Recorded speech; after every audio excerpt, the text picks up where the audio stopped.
Our speaker today is Mr. Mark Charles. Many of you have just heard him in chapel, and he's just a phenomenal speaker. He'll be speaking for about an hour and a half, followed by about 15 minutes of question and Q&A. And I want to tell you a little bit about Mark Charles. He is among a speaker for several years, about 10 years. He's also the co-author of a book with one of Gordon-Conwell's alum, Sun-Chan Ra. He's a blogger with Wireless Hogan. He writes for a Native org called Native News Online. And he is also the co-founder of a partnership between Crew and InterVarsity called Would Jesus Eat Fry Bread? And I think he would. And for me, it's just an honor to have it's just an honor just to have another Native person at this school. It's just a blessing to me. This is a great day for me. I'm just extremely happy and thrilled to have someone, another Native person here. It's an extreme blessing. It's always been my desire since coming to Gordon-Conwell to raise awareness about Native American issues and the plight with Native Americans and this country. And not just to raise the awareness, but to bridge a gap between Native Americans and Christianity and Native Americans and the history of this country. And so, without any further ado, Mark Charles. Thank you. Thank you.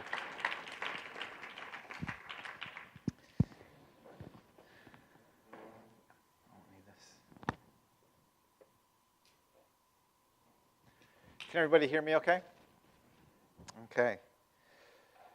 Well, it's my honor to be here, and I would like to begin just by kind of preparing you for this next lecture.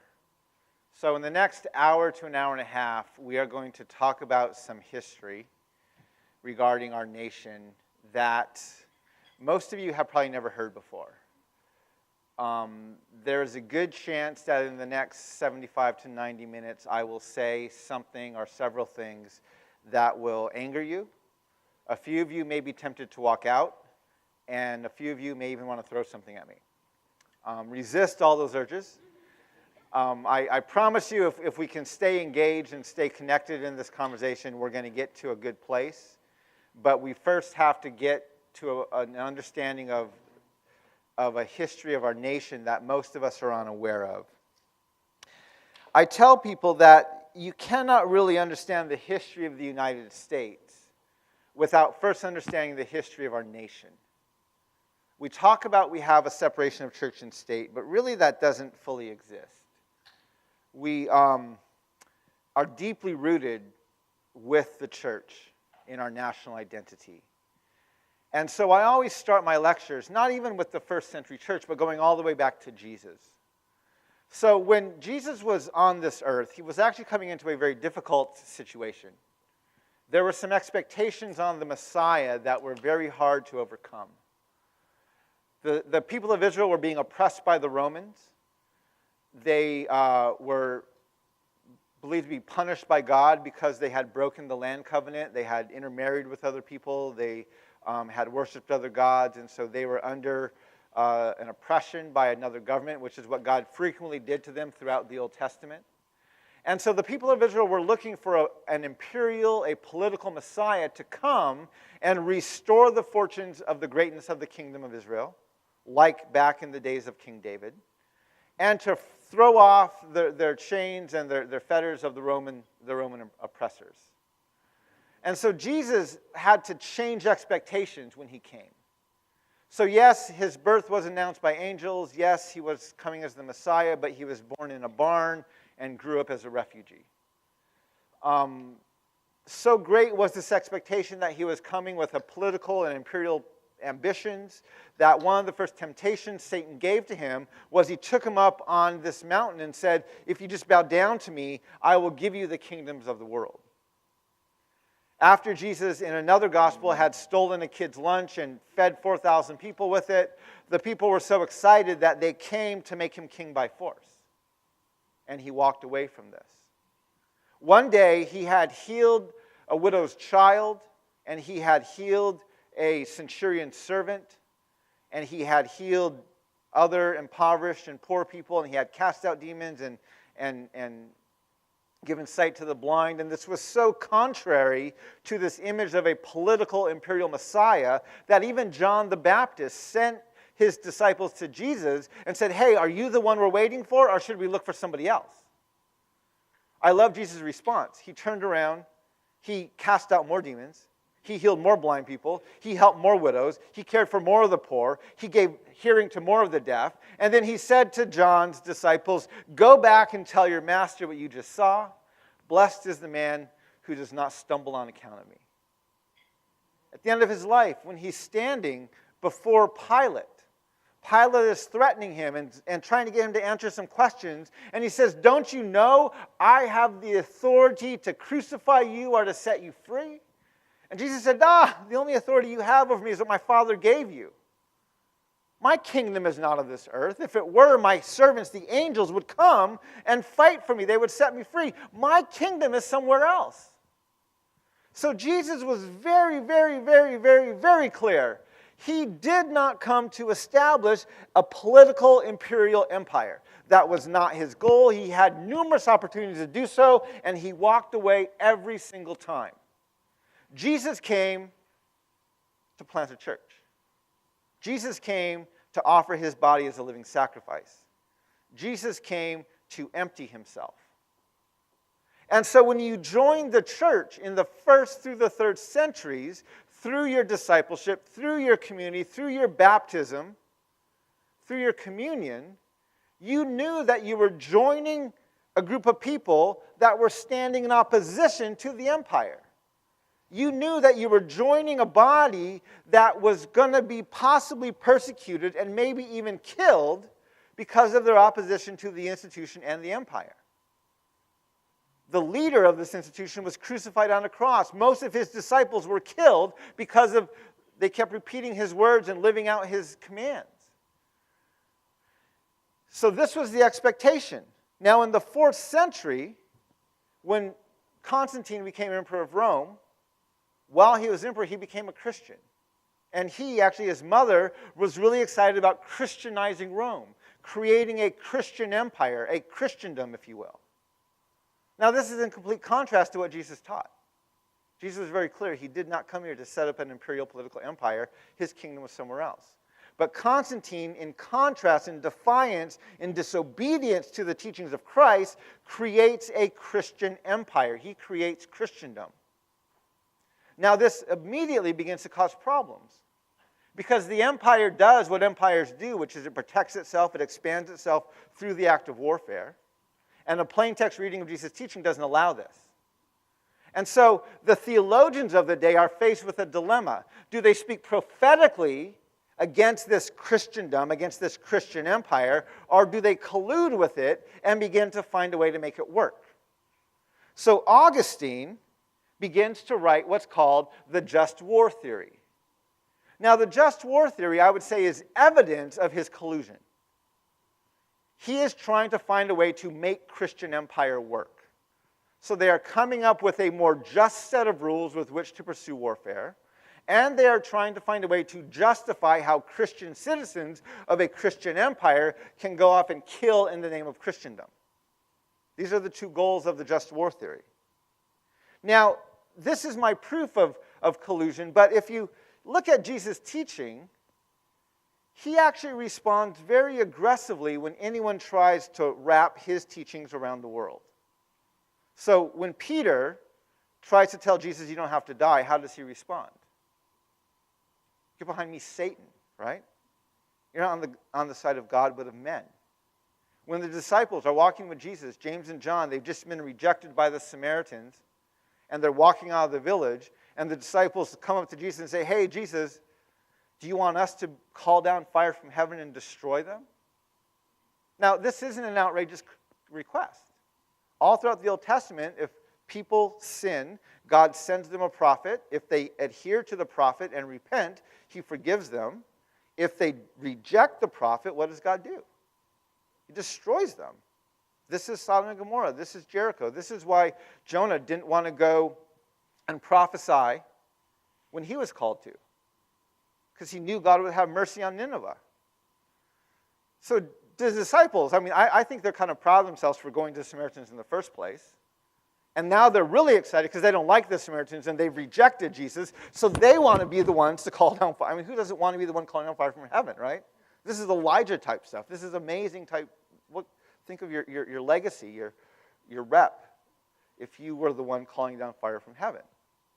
Now Jesus rebukes them. No, that's not what we're doing. And then he takes them into another Samaritan village. So Jesus reacts very strongly. He calls his own disciples Satan, and he rebukes his other disciples whenever they try to collude with empire. So I was looking for where would Jesus call out St. Augustine? Where in his writings would Jesus say, no, you've missed it, you don't have the mark, get behind me, Satan, you are on the side of men, not of God. I looked through his just war theory writings, I looked through his two kingdom writings, and it's not there. I couldn't find the moment where Jesus would call him out. Augustine is fairly clear that the kingdom of heaven and the kingdom of God are not the same.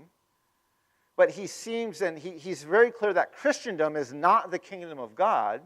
But he seems to take this mentality of, well, it's better than being persecuted, so let's try to find a way to make it work. So then I was reading through his book on heresy, in his book on the correction of the Donatists. And in chapter 5, Augustine is wrestling with a new question they've never had to wrestle with before, which is, what is the role of a Christian king in a Christian empire? They've never had this before in the church. Christendom is a brand new thing.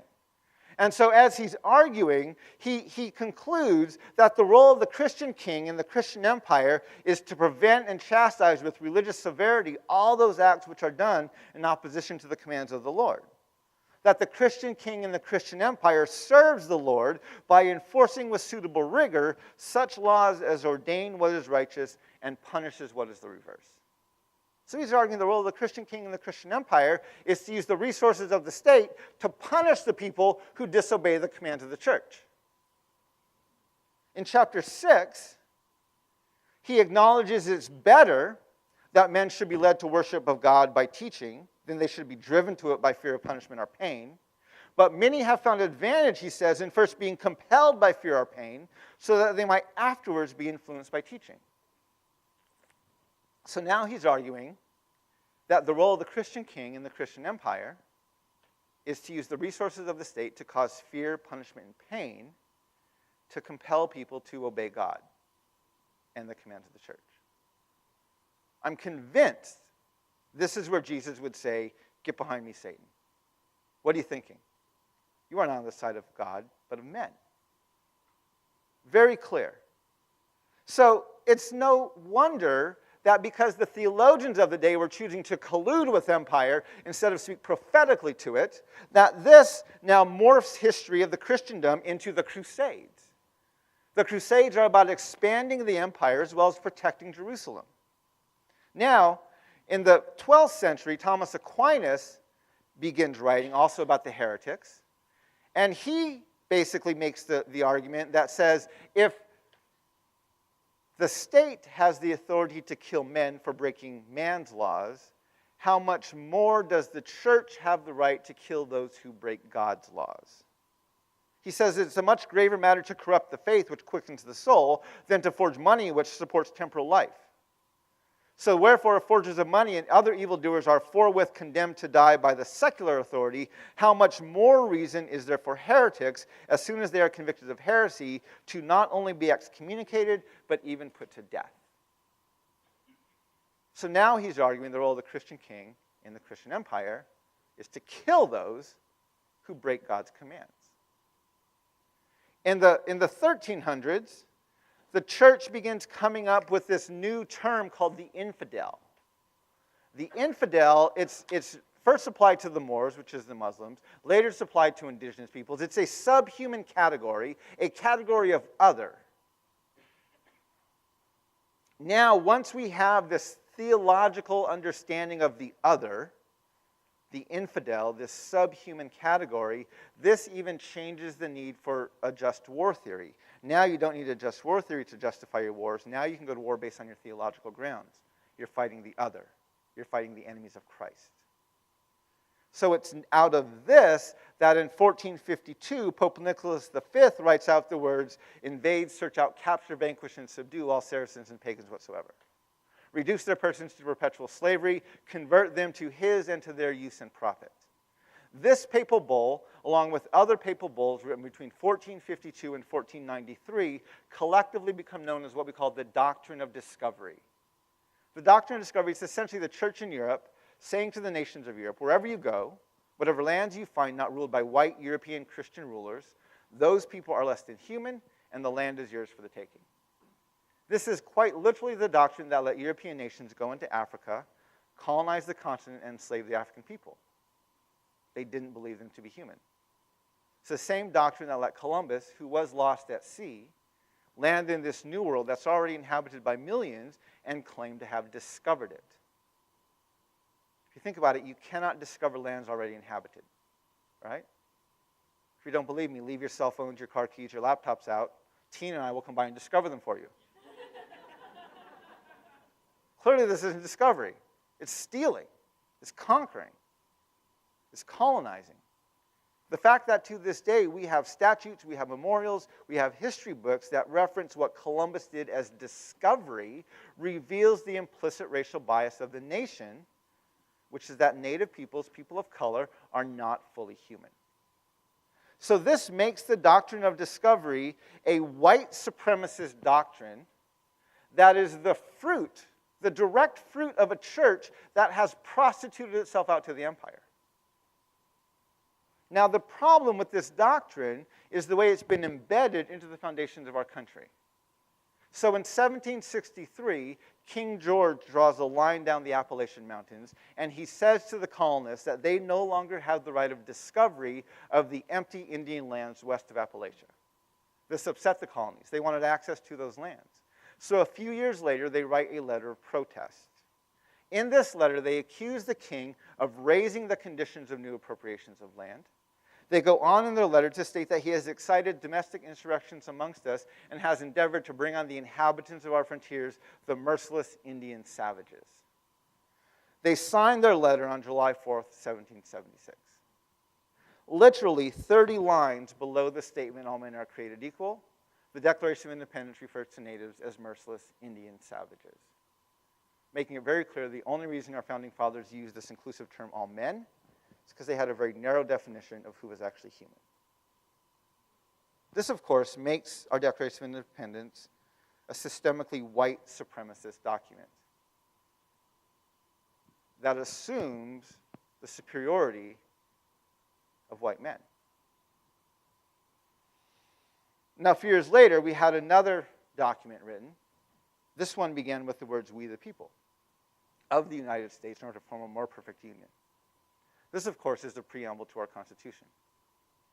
However, if you read the document, just a few lines later, Article 1, Section 2, you will notice in Article 1, Section 2, this is the section that defines who is and who is not a citizen of this union, who is and who is not protected by this Constitution. Article 1, Section 2, first of all, it never mentions women.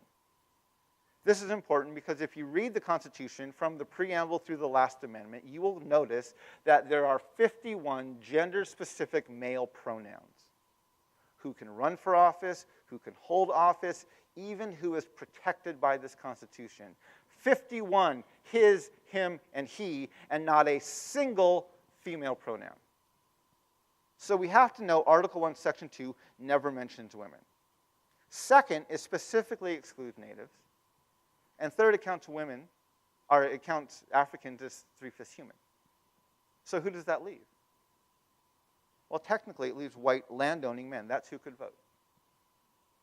White landowning men of the United States, in order to form a more perfect union, establish justice, ensure domestic tranquility, provide for the common defense, promote the general welfare, and secure the blessings of liberty to white landowning men and white landowning men's posterity, do establish and ordain this Constitution for the United States of America. We have to acknowledge this. The purpose of the Constitution, the reason it was written, was to protect the interests of white landowning men. So today we act surprised that women earn 70 cents to the dollar. It shouldn't surprise us. The Constitution's working. We act surprised that our prisons are filled with people of color. This shouldn't surprise us. Our Constitution's working. We get outraged that in 2010, the Supreme Court sides with Citizens United and rules that corporations now have the same rights to political free speech as individuals. This creates the open door for super PACs and unlimited contributions to candidates. This should not surprise us. The Constitution is doing exactly what it was designed to do. It's protecting the interests of white landowning men. And maybe we're thinking, well, wait, didn't we correct that? Well, we tried. So in 1768, we passed the 14th Amendment. The 14th Amendment extends the right of citizenship to men born on this continent under the jurisdiction of the government. It's a pretty good amendment. However, Section 2 of the Constitution still specifically excludes natives. It specifically excludes women. And it makes the right for citizenship based on the contingency of not participating in a rebellion or being convicted of a crime. So while this amendment extends some rights of citizenship to a few former male slaves, it still leaves disenfranchised and temporary the citizenship of all people of color and of women.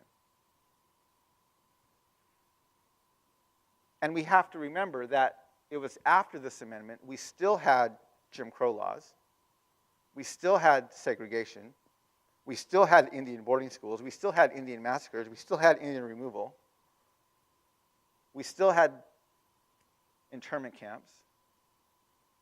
And in 1970, we used this very same amendment in Roe versus Wade to conclude that unborn babies are not human enough to be protected by the Constitution, and therefore they can be aborted. What this demonstrates is that the heart of our Constitution is not a value for life. The value is actually for exploitation and profit, and the practice is one of dehumanization. This, of course, makes the Constitution of the United States a systemically white supremacist and sexist document that assumes the white landowning male has the authority to decide who is and who is not human. Now, a few years later, we have another challenge. In 1823, there's a Supreme Court case. It's Johnson versus McIntosh. This is two men of European descent. They're litigating over a single piece of land.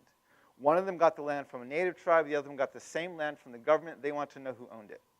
The case goes all the way to the Supreme Court. So the Marshall Court, this was John Marshall's court, had to decide the principle for land titles. What were they based on? They conclude, the principle was that discovery gave title to the government by whose subject and by whose authority it was made against all other European governments, and that title was consummated by possession. They then go on to reference the doctrine of discovery as a legal instrument and use that to conclude that natives who are here first but are less than human, we only have what's known as aboriginal title, or the right of occupancy to the land, like a fish occupies water, a bird occupies air. Europeans have what's called the fee title to the land, the right of discovery to the land, and therefore they are the true title holders. This case, along with a few others during the Marshall Court era, create our legal precedent for land titles. This precedent and the doctrine of discovery are referenced by the court in 1954, in 1985, and most recently in 2005. Making it very clear that to this day, the United States Supreme Court is a systemically white supremacist court that has legal precedent based on the lie that whites are superior over people of color. Now, initially, the Protestant church pushed back against the doctrine of discovery. This was a Catholic doctrine. They didn't fully buy into it. The rest of the church was pushing back against it. In 1630, John Winthrop was just down the road in the Boston Harbor, and he preached a sermon called A Model of Christian Charity.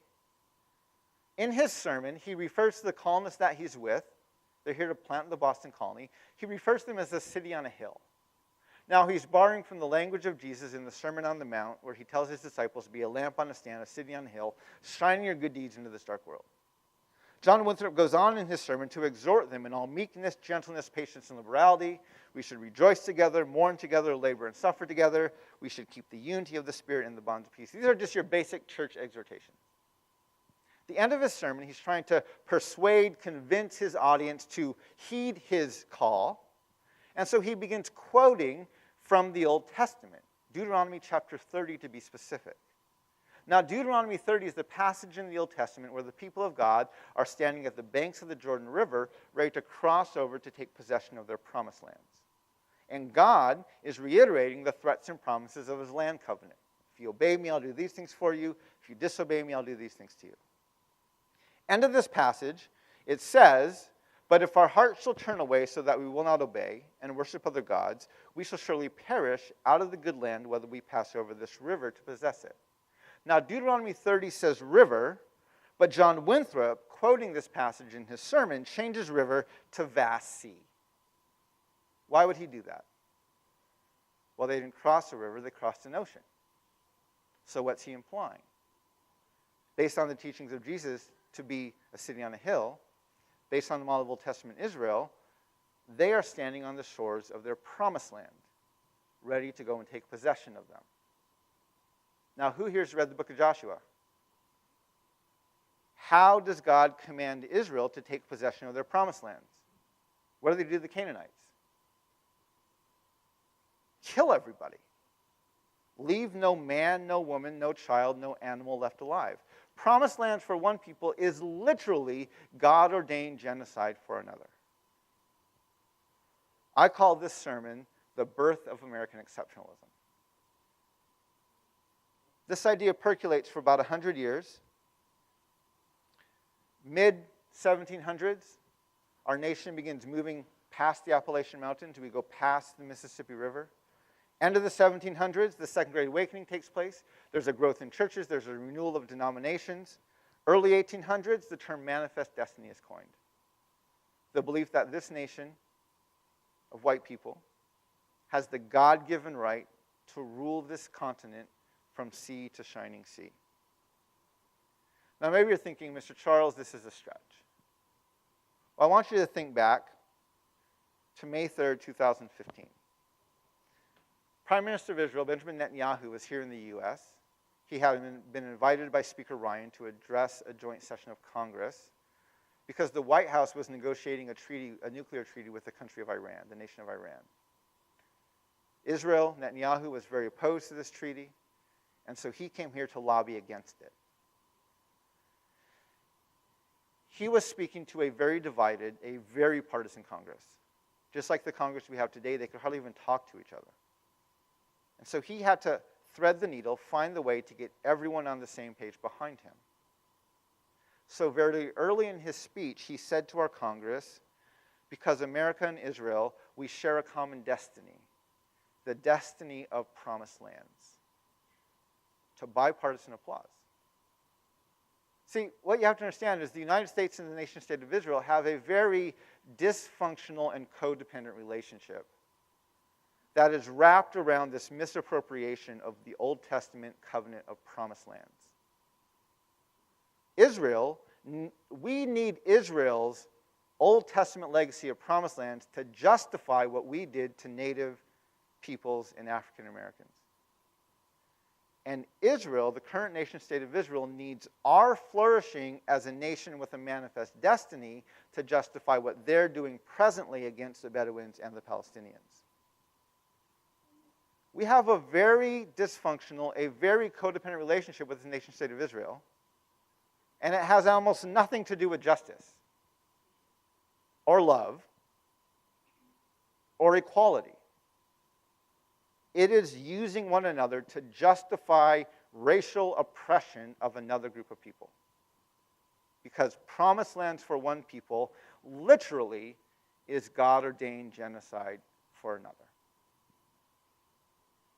So now that we have a white supremacist doctrine of discovery, a white supremacist Declaration of Independence, a white supremacist and sexist constitution, and a white supremacist Supreme Court, and a God-given right to commit genocide, now we have some history we need to talk about. I want you to think about the 19th century. So the 19th century is what we teach as our century of expansion. It was during this century we had 30 new states to the Union. I made this chart a few years ago. This is our nation from 1775 to 2016. Every year in blue is a year that I found we were in a declared state of war, or armed military conflict against another nation or entity. Every year in red is every year we were fighting native tribes. The list below are the tribes we fought primarily during just the 19th century. So clearly this was not a century of expansion. This was a century of ethnic cleansing and genocide. It was during this century that we passed the Indian Removal Act. This was by Andrew Jackson.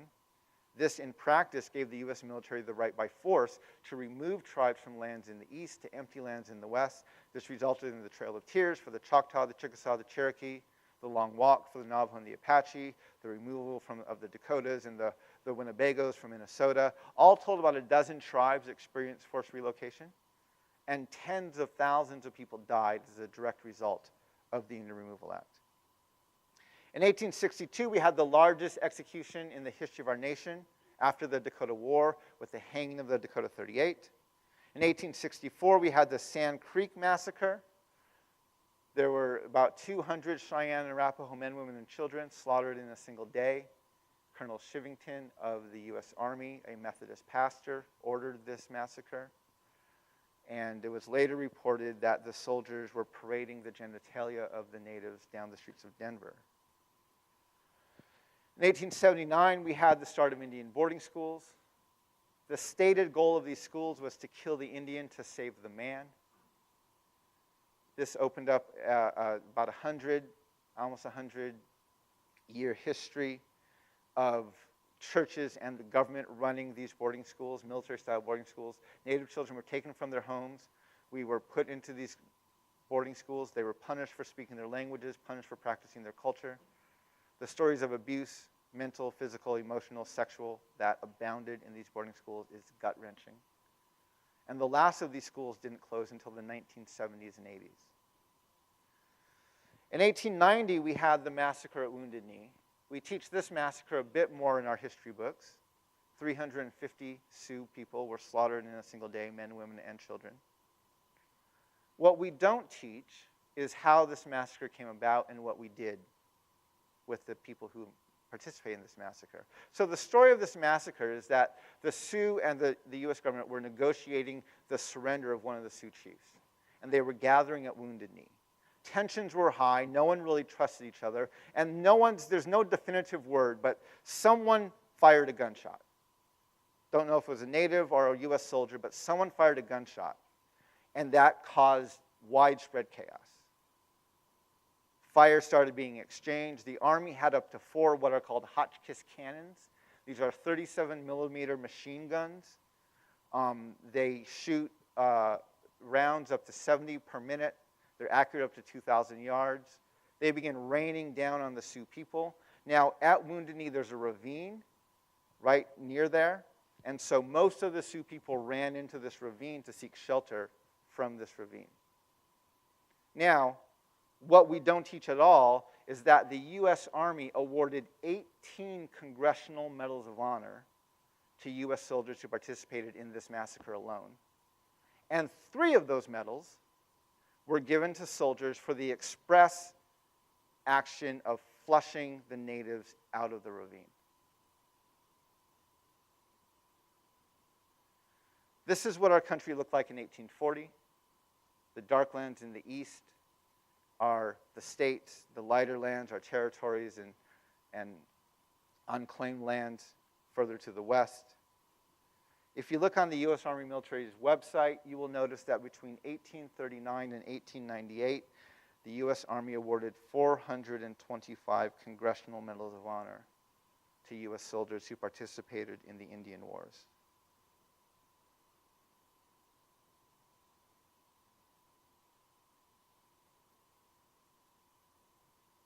This is what our nation looked like at the end of the 1900s. Beginning of the 1900s, we had a population of the U.S. of 5.3 million. And in the 1900s, it was 76.2 million. Our native population shrank from 600,000 to 250,000. So we just have to be clear. Between 1839 and 1898, the U.S. Congress awarded 425 Congressional Medals of Honor for the ethnic cleansing and genocide of Native peoples. There's no other way to understand that history. On December 19, 2009, Congress passed House Resolution 3326. This is a 2010 Department of Defense Appropriations Act. It's an appropriations for the DoD for 2010. Page 67, or there's a 67-page document. Page 45, subsection 8113, is titled Apology to Native Peoples of the United States.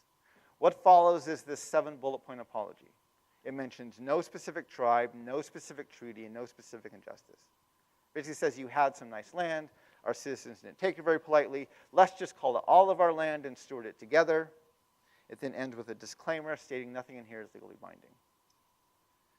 To date, this apology has not been announced, read, or publicized by the White House or by Congress.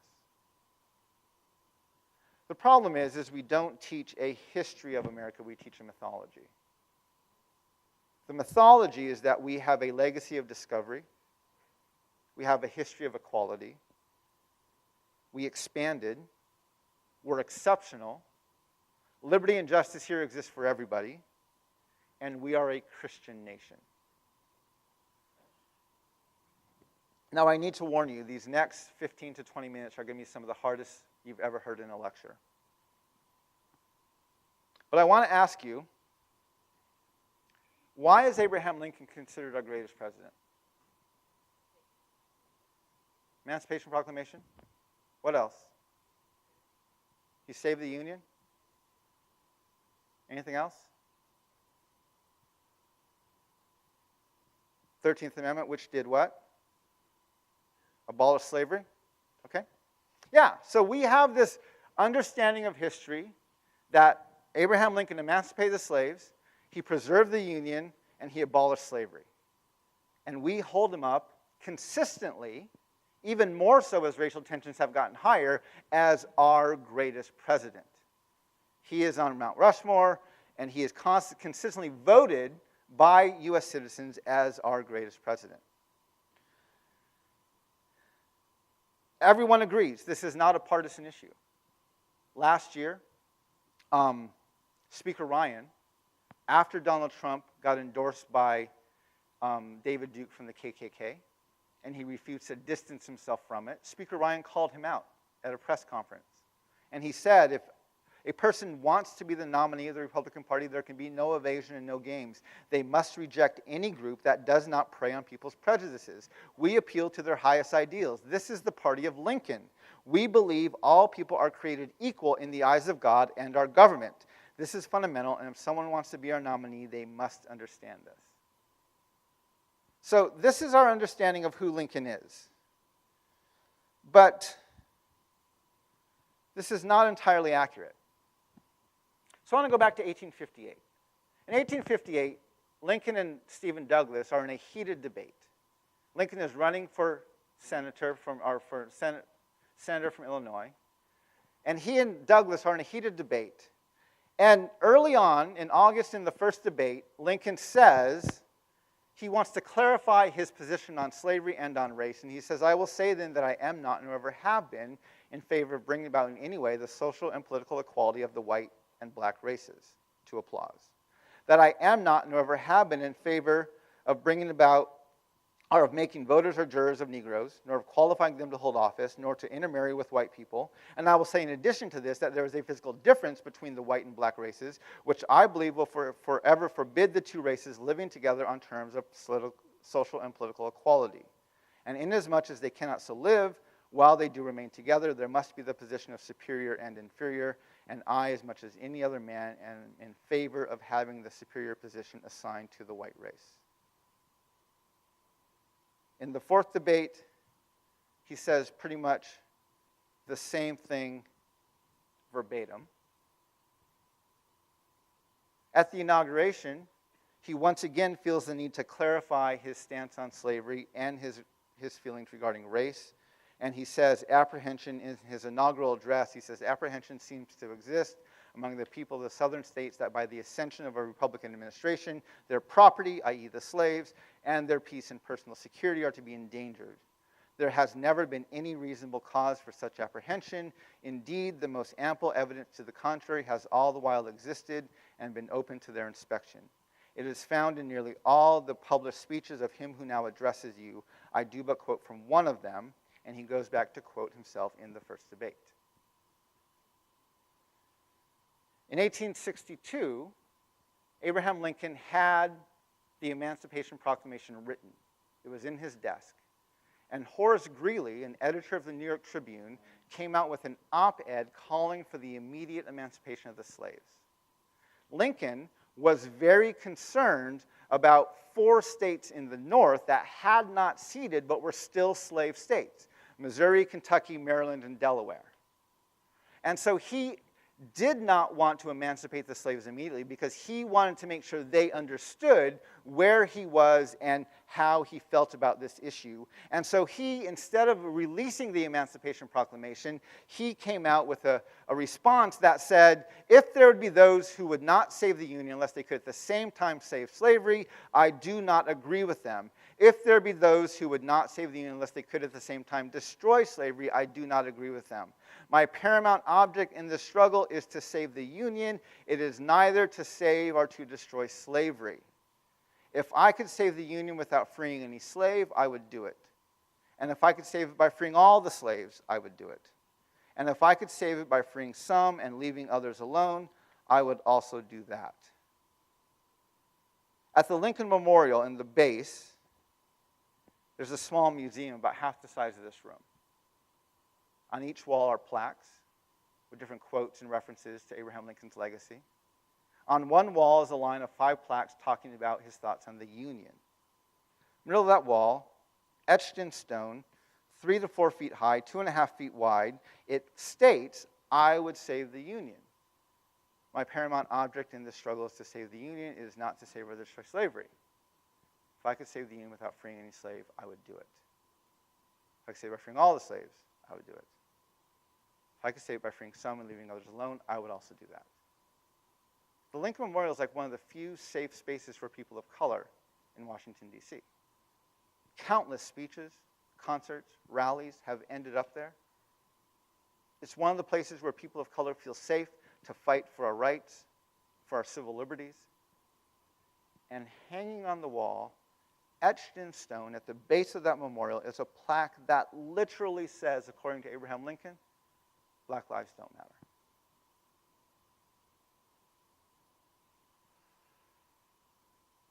Now, many people have the impression of Lincoln that he was racist and white supremacist in the Douglas debates, but he grew out of that over the years. It was later in his life he emancipated the slaves. It was later in his life that he did some of these other things. But if we look at his emancipation of the slaves in 62 and 63,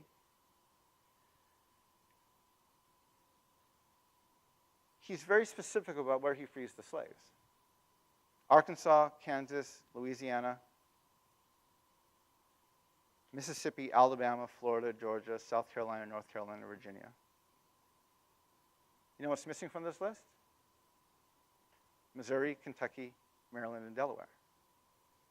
He does not free the slaves in the northern states. They don't get their freedom until after he dies.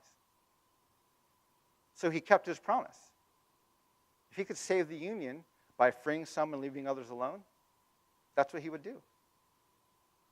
See, the debate he and Douglas were having was they both agreed on white supremacy. They both regularly, throughout the debate, got cheers and laughter when they referenced white supremacy, or they got laughter when they referenced the thought that black people would ever be equal to them. They both agreed on white supremacy. What they disagreed on was the institution of slavery necessary to keep white supremacy intact? Douglass said, yes, we need the institution of slavery to keep white supremacy intact. Lincoln said, no, it's not a good institution. We should get rid of it. We can still keep white supremacy even without slavery. So Douglass began to accuse him of applying the Declaration of Independence to the black people. And Lincoln said, well, I think they can still pursue their own happiness, but clearly no one in the entire history of the world ever thought our founders meant to reference black people when they declared all men are created equal. There is a difference, and they are not equal in regards to race and social capacity and moral construct and blah, blah, blah, blah, blah. So the problem is if Lincoln freed the slaves, what do you do with black people? They're both clear they will never be citizens. They're both clear they will never be equal. So what do you do with them? This is why Douglass is saying we need slavery. And this is Lincoln's dilemma. What do we do with the slaves? So if we look at one of the crowning achievements of Abraham Lincoln, which is the 13th Amendment, we see his solution. Neither slavery nor involuntary servitude shall exist except as a punishment for crime, whereof the party shall have been duly convicted. He is literally creating a second-tier, second-class level of citizenship that is completely dependent upon the whim of white judges and of white law enforcement. This is how he solved the problem. We'll free the slaves, but they will know that their freedom and their citizenship is at best temporary. This gets affirmed with the 14th Amendment in 78, which makes the same clause. This is how Lincoln solved the problem. He didn't grow. He implemented. He laid out his vision, and then he implemented it. He didn't free all the slaves, because their lives didn't matter. And he created the subset, the second-level class of citizenship where they could reside in. This is his legacy. He said in the 7th debate to a group full of white people, they were in a war, they were about ready to go to war over slavery.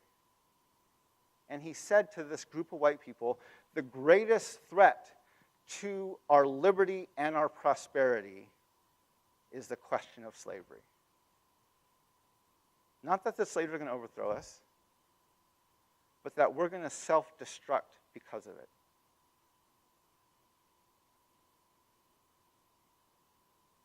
They both were very clear. Whites are superior. Blacks are inferior. Natives and women don't even enter the equation.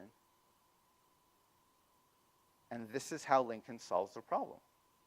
I think he'd be very excited to hear that in 2013, we have nearly twice as many African American males over the age of 15 incarcerated, on probation, or on parole than we had enslaved in 1850. I think he'd be like, yeah, good. Props to white people. This was the intention. Now, we're not even done. Because we have to talk about Abraham Lincoln's thoughts about manifest destiny. So in 1862, Abraham Lincoln signed the Homestead Act. The Homestead Act offered 160 acres to any citizen who moved out west and homesteaded for 5 years. In July of 1862, he passed the Pacific Railway Act. This act provided the funding and the resources to complete manifest destiny. The railway had reached Omaha. It had not gone to the Pacific yet. California was already a state, and we were trying to find a link to unite this nation to complete our manifest destiny. And the Pacific Railway Act was one of the ways that we did it. Now, in 1862, the Dakota people who had a treaty with the U.S. government, the U.S. government was not meeting their treaty obligations and giving the Dakota people the resources and provisions they needed in exchange for the lands they got. And so the Dakota people decided to go to war. They held a war council, and they decided to go to war against the settlers and the army because they were going to die in the winter if they did not get provisions. And the army had already refused to pay them. This is in August and September. And so they go to war, and there's a 37-day war between the Dakota people and the settlers in the U.S. Army. It's a very bloody war. A lot of people die. At the end, half of the Dakota people flee north to Canada, and the other half turn themselves in. The half that turn themselves in are immediately put into military tribunals. The people overseeing these tribunals were people who were fighting against them just a few days earlier. They go through these tribunals in a quick succession, just a few minutes per trial. At the end of these tribunals, 303 Dakota men are sentenced to die. Because these were military tribunals, the president had to sign off on them, so they go to Abraham Lincoln's desk for signature. Well, 303 seems too genocidal for him. But instead of ordering retrials, he just changes the criteria of what warrants a death sentence. Under his new criteria, only 2 Dakota people are going to die. Now he's afraid his white settlers are going to revolt. So again, instead of ordering retrials, he again, for the second time, changes the criteria and lands on the magic number of 39. So the day after Christmas, 1862, 4,000 white settlers come out in Minnesota, and they sing hymns of praise, while the largest mass execution in the history of our country takes place with the hanging of the Dakota 38. Just a few days after this, General Sibley, I think his name is, one of Lincoln's generals, remember he's the commander-in-chief of the army, one of his generals puts a bounty on the Dakota chief's head, $500 dead or alive.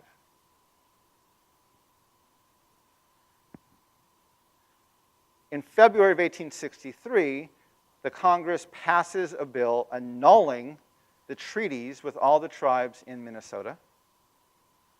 In March of 1863, Abraham Lincoln signs a bill giving him the authority to remove the Dakota and the other tribes from Minnesota outside the states into the territories. Without consulting, without writing new treaties, he unilaterally takes this authority to remove the tribes. Beginning in April, that removal begins happening. Over the next few months, about 3,000 Native people are transported from Minnesota into what is now the Dakotas, the Crow Reservation. Hundreds of people die along the way. The conditions they're moved under are inhumane. And after they get to this reservation, it's so ill-equipped and so remote and without resources that a quarter of the people die once they get there. But he successfully removes the Dakota people from Minnesota. In 1863, another one of his generals, General Carleton, gives this order to Kit Carson in New Mexico. Henceforth, every Navajo male is to be killed or taken prisoner on sight. Say to them, go to Bosque Redondo, or we will destroy and pursue you. We will not make peace with you on any other terms. This war shall be pursued until you cease to exist or move. There can be no other talk on the subject. Kit Carson then goes through the Navajo territories. He burns our villages. He burns our hogans. He destroys our crops. He kills our livestock. And he begins rounding our people up. In January of 1864, President Lincoln approves the creation of Bosque Redondo, which is the reservation our people are removed to. We have over 10,000 Navajo and Apache people in prison there. Over the next few years, a quarter of them die. They are forced to live in holes in the ground like animals in caves. There's alkaline in the soil. There's no way to grow food. There's no trees to burn for firewood. They literally have to walk for miles and miles just to get things to burn. And 2,500 people die at this, and this was approved, created by Abraham Lincoln. In his annual message to Congress in December of 1863, he happily declares we've opened up 1.4 million acres for homesteading. In 64, he signs the Second Pacific Railway Act, which doubles the amount of land available for the railway and increases the funding. In 1864, we have the massacre at Sand Creek, which I talked about. One of his colonels, Shivington, goes through. Now, the problem with Colorado is in 1851, the Fort Laramie Treaty gave the area of Colorado to the Cheyenne and the Arapaho, and their lands were literally in the middle of where the central route for the Pacific Railway was going. The Apache and the Navajo were right where the southern route was going to go. So he goes through and massacres the Cheyenne and the Arapaho. At first, this is celebrated. When the gory details come out, he's reprimanded, an investigation happens. He's reprimanded for it, but then allowed to retire. In his annual message in December of 64, Abraham Lincoln proudly declares 1.5 million acres were entered into the Homestead Law, and the great enterprise of connecting the Atlantic with the Pacific states by railway and telegraph lines has been entered upon with a vigor that gives assurance of success.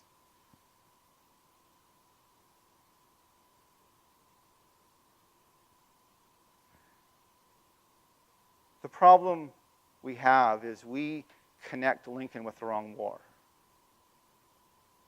We give him credit for winning the Civil War. The Civil War was an internal conflict. It wasn't about equality. It was about how to best enact white supremacy. The real war we were fighting was manifest destiny. And Abraham Lincoln was literally the most genocidal, ethnic cleansing president we have ever had as a union.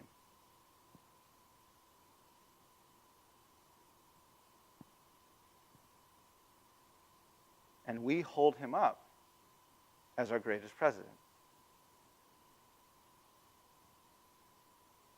We hold him up as our greatest leader. I want to ask you this question. Hypothetically, if Nazi Germany won World War II, okay? If Nazi Germany won World War II, how would Hitler be hailed by Germans?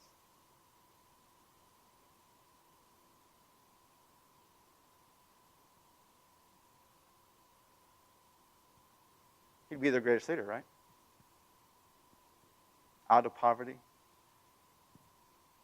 the superiority of the Aryan race, the ethnic cleansing of the Jews, the unification of Germany. He'd be their greatest leader. He'd probably be on a mountain somewhere.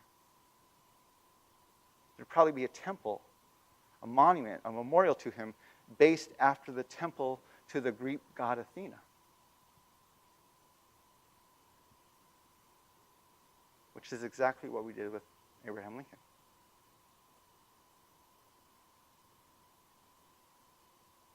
In his Gettysburg Address, he quotes the Declaration of Independence, all men are created equal, and he quotes the legacy use of the word people, government of the people, by the people, for the people.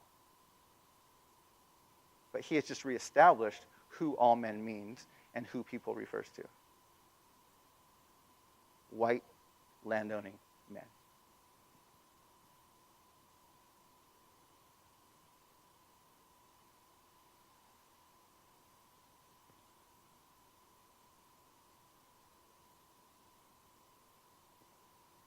The problem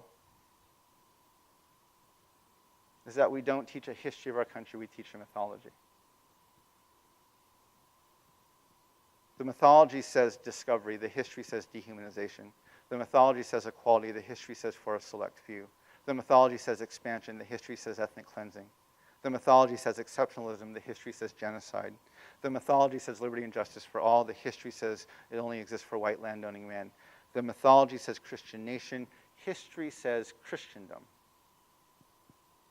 I want you to think back to a year ago, not even a year ago, 9 months ago. In London, there was a terrorist attack last summer. On the day of the attack, Clay Higgins, who's the Louisiana congressman for their 3rd district, his website states that he is known for his refreshing focus on the power of the individual to be redeemed. The day of that terrorist attack, on his public Facebook page, this is what he wrote. The free world, all of Christendom, is at war with Islamic horror. Not one penny of American treasure should be granted to any nation who harbors these heathen animals. Not a single radicalized Islamic suspect should be granted any measure of quarter. Their intended entry to the American homeland should be summarily denied. Every conceivable measure should be engaged to hunt them down, hunt them, identify them, and kill them all. For the sake of all that is good and righteous, kill them all. Clay Higgins, U.S. Congressman, Louisiana 3rd District, June 4, 2017.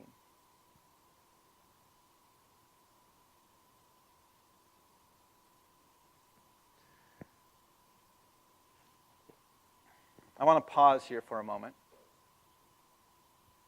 There's no good or bad answer, and there's no right or wrong answer. I don't want a story, just 3 words. How does this history make you feel?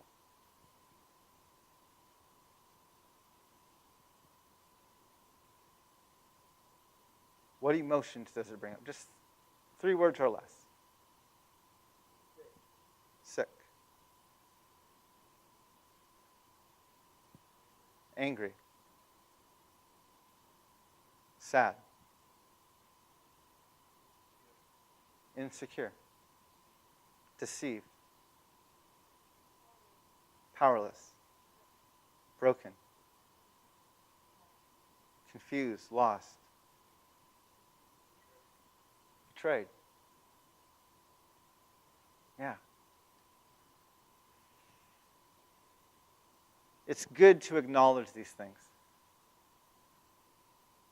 It's good to acknowledge how this wool that's been pulled over our eyes makes us feel. So we can hopefully stay engaged in the conversation and have a discussion about what we need to do. I want to go on. We don't have a lot of time left, but I want to take about another 10 or 15 minutes to go through a few things very quickly. The question is, what do we do? Where do we go with this? There's an Aboriginal leader out of Canada. His name is George Erasmus. And he says where common memory is lacking, where people do not share in the same past, there can be no real community. If you want to build community, he says, you have to start by creating common memory. I think this quote gets to the heart of our nation's problem with race, which is we don't have a common memory. We have a dominant white group of people that remember a history of discovery, expansion, opportunity, and exceptionalism.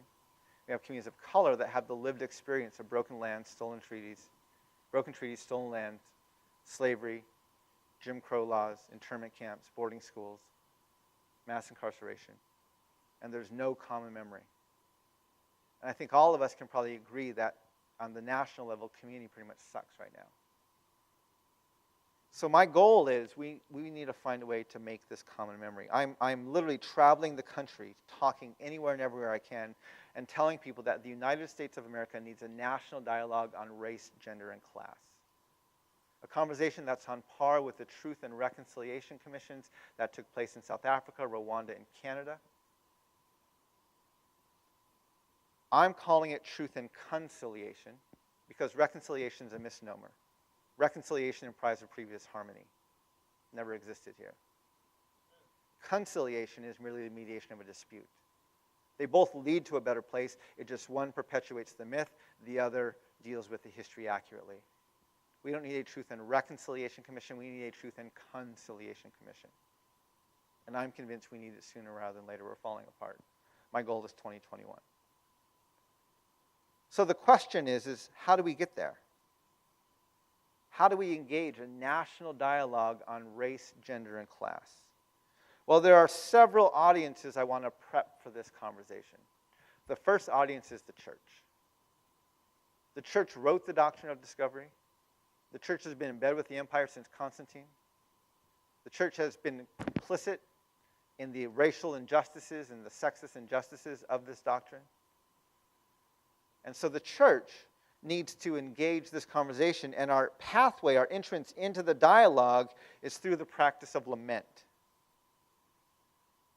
Soong-Chan Rah, my co-author, wrote a book a few years ago called A Prophetic Lament. In his book, he talks about one component of lament, and he says it's like being at a funeral.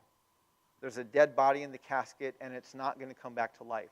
The reason you're at the funeral is to weep, it's to mourn, it's to cry, it's to say goodbye. We have hundreds of years of dead bodies in caskets. We can't fix it. We can't bring them back. We can't change it. We need to lament it. We need to weep over it. We need to mourn it. We need to sit in that brokenness. I tell people one of the reasons the church doesn't know how to lament in America is because it's difficult to lament when you believe in your own exceptionalism. We have no space, theologically or even societally, to lament. There's no space for that. But if you look in the scriptures, when the people of God lament, he always, always, always shows up. He doesn't come quickly, but he always shows up. And he does something that no one ever expected. The problem we have is we never stay in lament long enough for God to show up. We have a song of lament, we have a service of lament, but we don't lament. We don't sit and lament. And as a result, there's this side of God we never interact with because we never wait around long enough for him to come. And so I am calling the church into a season of lament so that we can begin to engage this conversation. The second group of people I want to talk to is communities of color. To prepare people of color for this conversation, I want to talk about trauma. So who's heard of PTSD? Post-traumatic stress. It's an individual diagnosis for someone who's experienced a horrifying event. It affects you physically, mentally, emotionally. It's like this all-encompassing condition that affects every aspect of your life.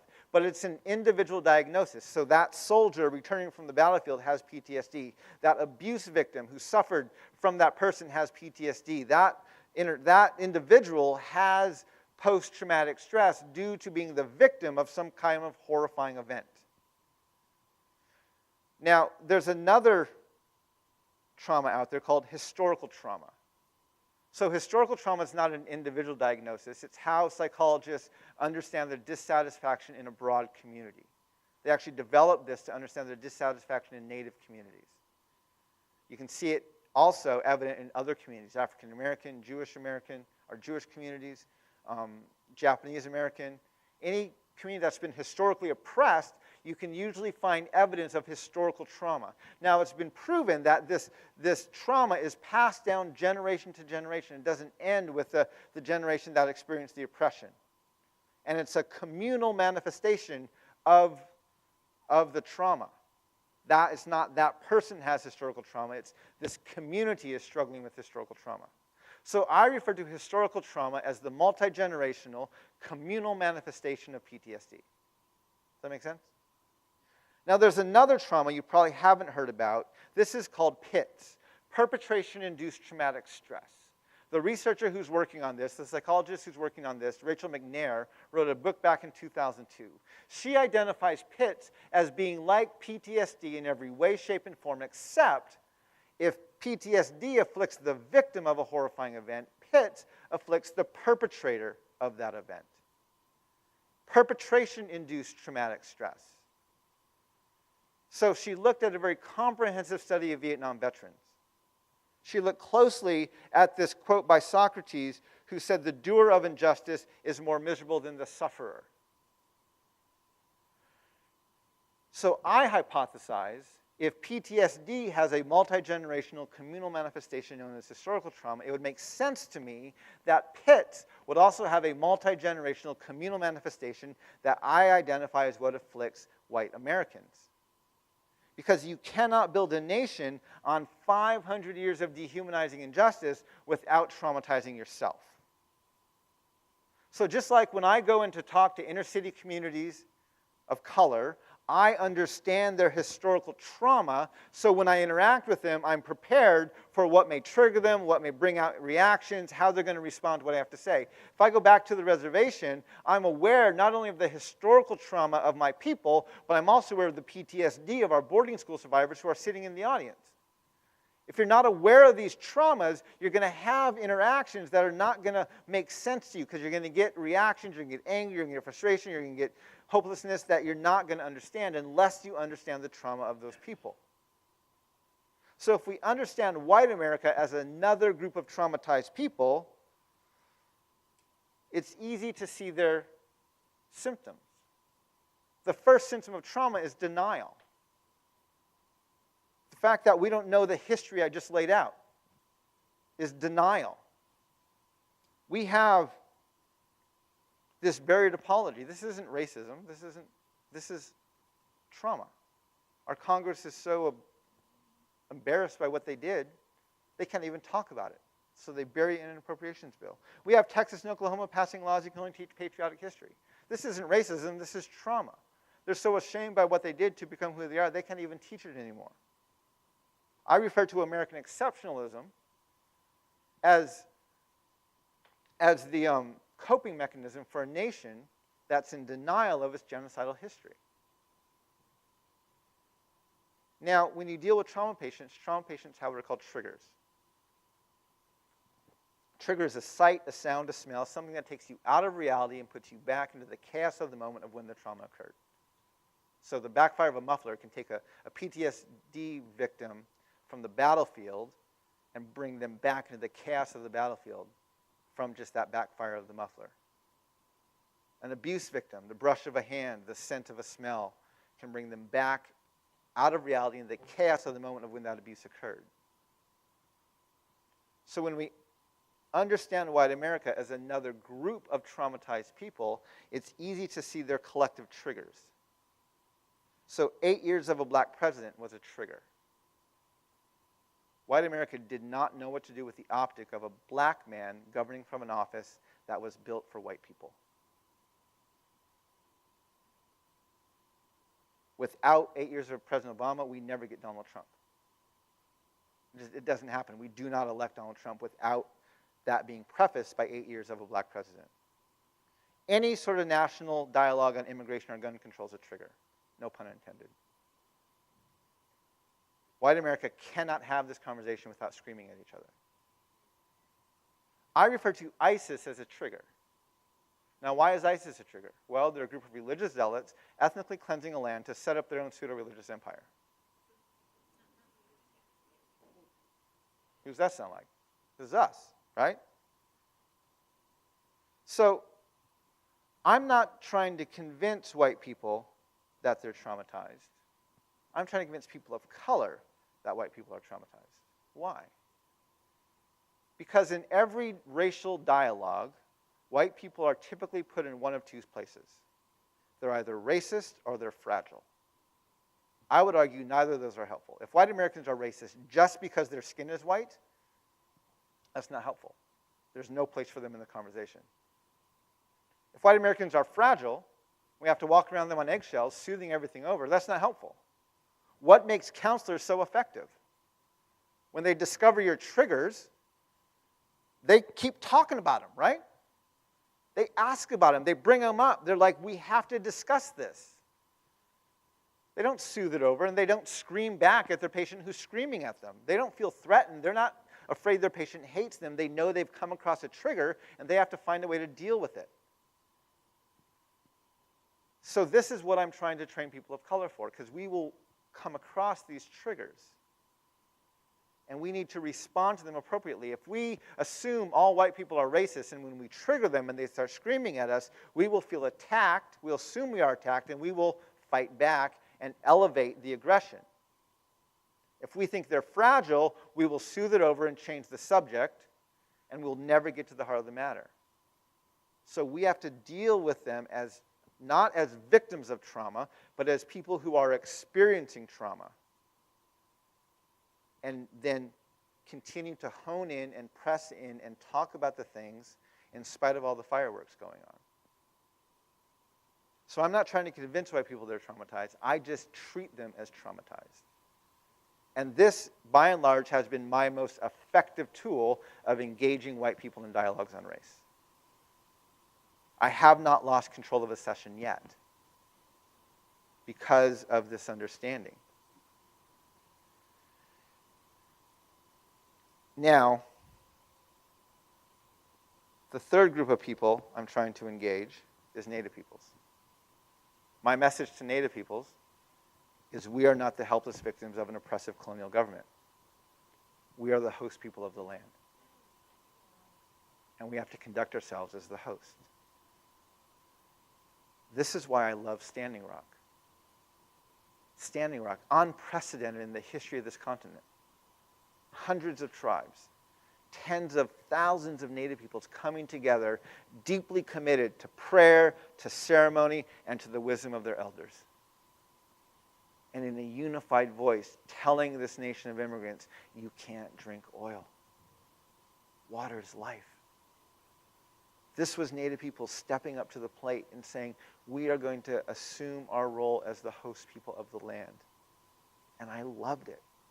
It was a beautiful, beautiful moment. And we need more of that. We need Native peoples. We need to step into this dialogue and engage this dialogue on race. One of the most effective tools I found to bring people into the conversation on race, when I was living on the reservation and I was wrestling with all the insecurities I was feeling, all the oppression I was feeling, all the marginalization I was feeling, all the anger I was feeling, and I could not find a way to talk to my white friends about this. Every dialogue I had with them, I wanted to start screaming. So I tried to emotionally disconnect, and soon I could stay engaged, but then they would get defensive. Well, we didn't take your land, we didn't do these things, and soon they would hang up the phone on me because they couldn't talk to me anymore. So one day I'm writing a letter to a group of friends. It's like the 10th time I'm trying to get them to understand how I'm feeling. And I'm telling them, I write in this letter, I said, being Native American and living on a reservation in the middle of our country, it feels like our Native communities are this old grandmother who has a very large and very beautiful house. And years ago, some people came into our house and they locked us upstairs in the bedroom. Today, our house is full of people. They're sitting on our furniture, they're eating our food, they're having a party inside our house.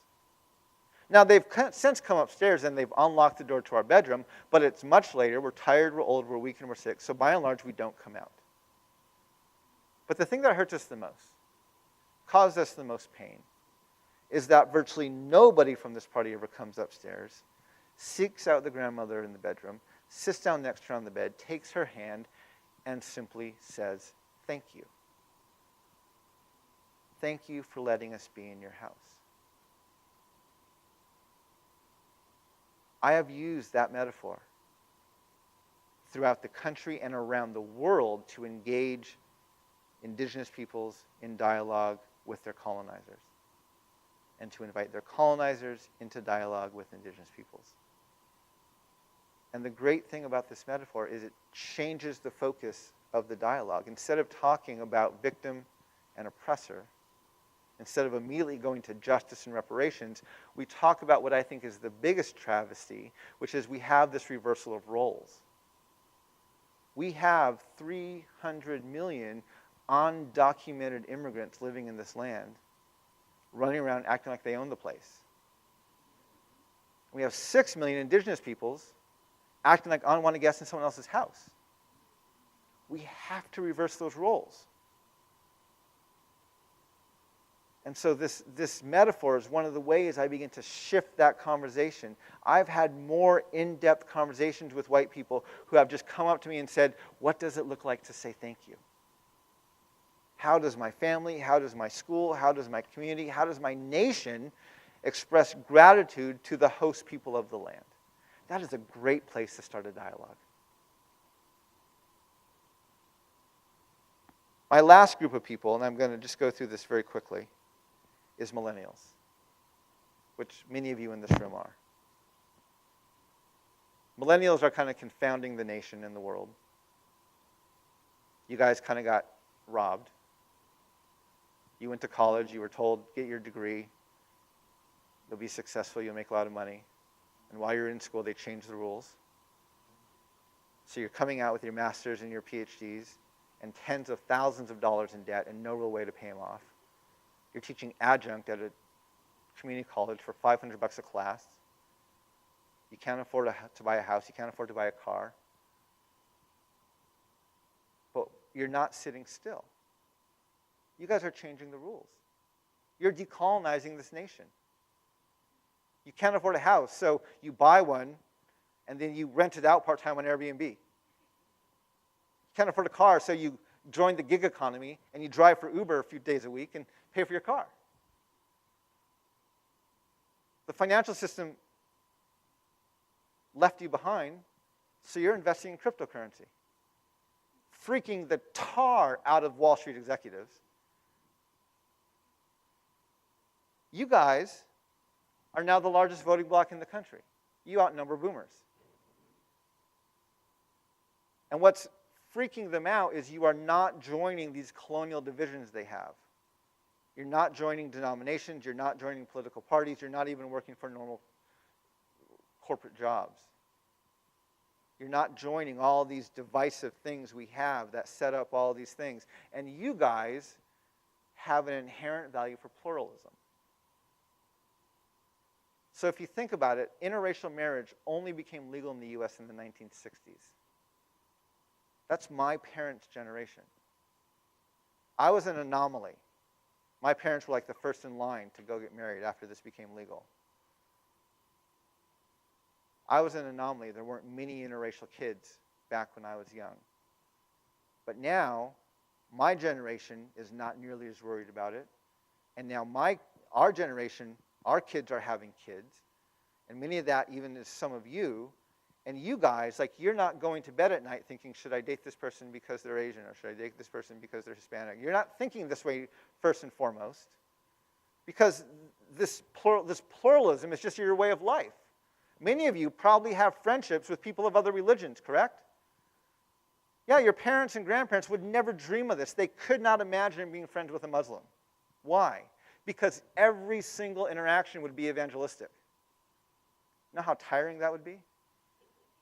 Every interaction, how can I get this person to say the prayer? Every night you're just praying for them. I pray this friendship will pay. You can't have a friendship that way. But this is why you guys are so different. You have friends of different religions, of different ethnic backgrounds, of different racial backgrounds, of different class backgrounds, of all these different things. You have an inherent value for pluralism. And the thing I would argue is I would not say pluralism is a biblical value, but I would argue that I think Jesus set the church up to thrive in one of two environments. He set the church up to thrive as a persecuted entity. That's how he lived. That's what he modeled. That's what he said. I would say he also set up the church to thrive in a pluralistic environment. Rome was deeply pluralistic. One of the reasons they kept the Jews around is because they had this old religion that really intrigued them. Now remember, Jesus is out one day, and this rich young ruler comes up and says, hey, how do I get to heaven? Just says A, B, C, D, E. Do these things. It's like, cool, I did them. Just while you're missing something. Sell everything and then come and follow me. And the guy walks away. Now what's amazing is Jesus let him walk, right? Your parents or grandparents would not let him walk. You're going to hell! Or you'd grab him and twist his arm. You're coming back, I don't care what you think. You're going to like this. Or you change the truth. You don't have to sell everything. Just give away something nice. Jesus let the guy walk. Why? Because he knew he didn't come here to make people Christian. He could not make people Christian. He came here to speak the truth. What they did with the truth was their choice. You guys are learning that. Because of the pluralistic environment you're growing out of. It's teaching you. It's not that you don't believe in truth. It's not that you don't have a truth. But you are not trying to force that truth down everyone else's. It's not that you're afraid to talk about it. But you are learning how to coexist with people who believe differently than you. That is beautiful.